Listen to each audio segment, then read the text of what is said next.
Welcome to சமையல் with கவி. நம்ம இன்றைக்கி என்ன ரெசிபி பார்க்க போகிறோம்னா சிக்கன் பிரியாணி எப்படி செய்யுதுன்னு பார்க்க போகிறோம். நீங்கள் பிரியாணி பண்ணிவிட்டு கொஞ்சம் தயிர் பச்சடி, கொஞ்சம் முட்டை, கொஞ்சம் ஃபிஷ் ஃப்ரை வச்சு சாப்பிட்டு பாருங்கள். அப்படியே அமிர்த மாதிரி இருக்கும். பார்த்தாலே அப்படியே டெம்ட் ஆகுது.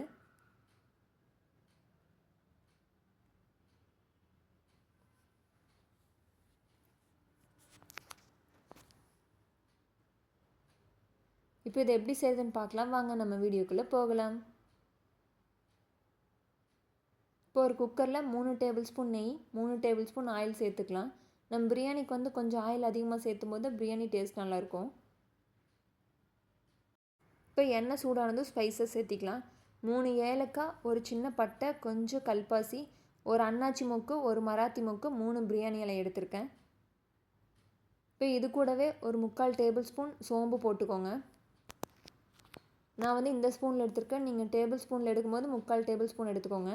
இது எல்லாத்தையும் நல்லா மிக்ஸ் பண்ணி விட்டுடலாம். இப்போ இது கூடவே ஒரு கை அளவுக்கு புதினா எடுத்திருக்கேன். அதையும் சேர்த்து நல்லா மிக்ஸ் பண்ணி விட்டுருங்க. பிரியாணி செய்கிறதுக்கு 2 பெரிய வெங்காயம், 2 மீடியம் சைஸ் தக்காளி, 3 பச்சை மிளகா, கொஞ்சம் மல்லி இலை, கொஞ்சம் கருவேப்பிலை எடுத்திருக்கேன். இப்போ புதினா நல்லா ஃப்ரை ஆயிடுச்சு. இப்போ இது கூட நம்ம வெங்காயத்தை சேர்த்து நல்லா மிக்ஸ் பண்ணிக்கலாம். ஃபஸ்ட்டு புதினா சேர்க்கும் போது டேஸ்ட் நல்லாயிருக்கும். இப்போ வெங்காயம் நல்லா கோல்டன் ப்ரௌன் ஆகிற வரைக்கும் நல்லா மிக்ஸ் பண்ணி விட்டுக்கலாம். இப்போ இது கூடவே பச்சை மிளகா, கருவேப்பிலை சேர்த்துக்கலாம்.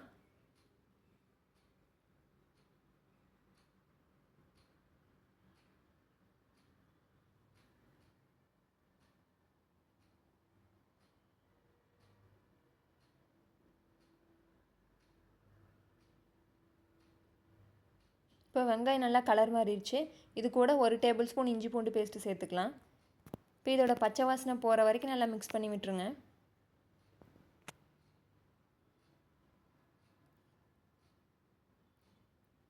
இப்போ இது கூடவே கொஞ்சம் புதினா இலை, கொஞ்சம் மல்லி இலை சேர்த்துக்கலாம்.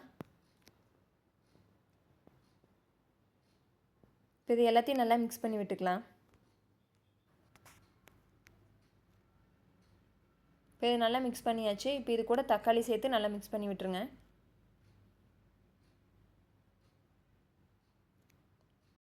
இப்போது மசாலா சேர்த்துக்கலாம். 1 teaspoon red chilli powder, 1/2 teaspoon மஞ்சள் தூள், 2 டேபிள் ஸ்பூன் பிரியாணி மசாலா எடுத்திருக்கேன். நீங்கள் காரத்துக்கு தகுந்த மாதிரி எடுத்துக்கலாம்.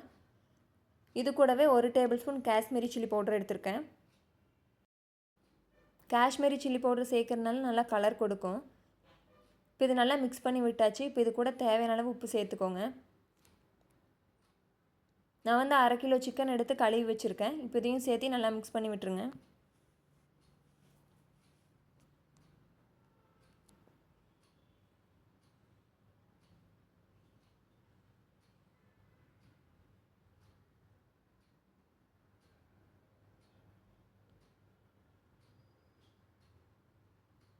இப்போ இது கூடவே 2 டேபிள் ஸ்பூன் கர்டு சேர்த்துக்கலாம்.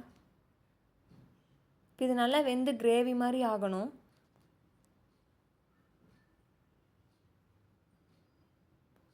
இப்போ இது நல்லா கிரேவி மாதிரி ஆயிடுச்சு. இப்போ இது கூட நம்ம தண்ணி சேர்த்துக்கலாம். கறி நல்லா மூழ்கிற அளவுக்கு தண்ணி சேர்த்துக்கோங்க.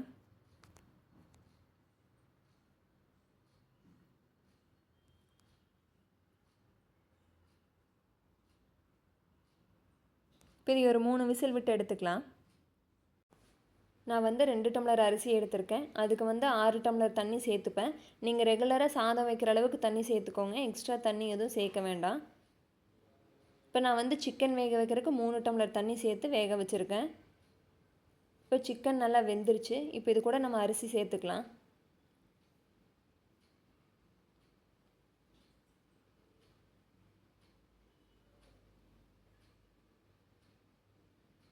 இப்போ இது நல்லா மிக்ஸ் பண்ணி விட்டுட்டு க்ளோஸ் பண்ணி வச்சிடலாம். இது ஒரு 3 விசில் விட்டு எடுத்துக்கலாம்.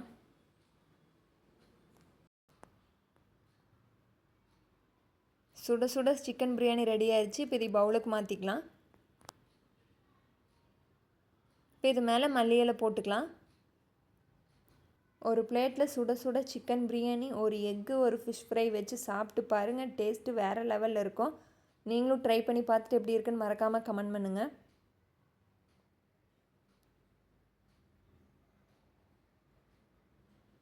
உங்களுக்கு இந்த வீடியோ பிடிச்சிருந்துச்சின்னா சமையல் வித் கவி சேனலை சப்ஸ்கிரைப் பண்ணிடுங்க. அப்படியே பக்கத்தில் இருக்கிற பெல் ஐக்கானையும் கிளிக் பண்ணிடுங்க. அப்போ தான் தொடர்ந்து வீடியோஸ் வரும். தேங்க்யூ.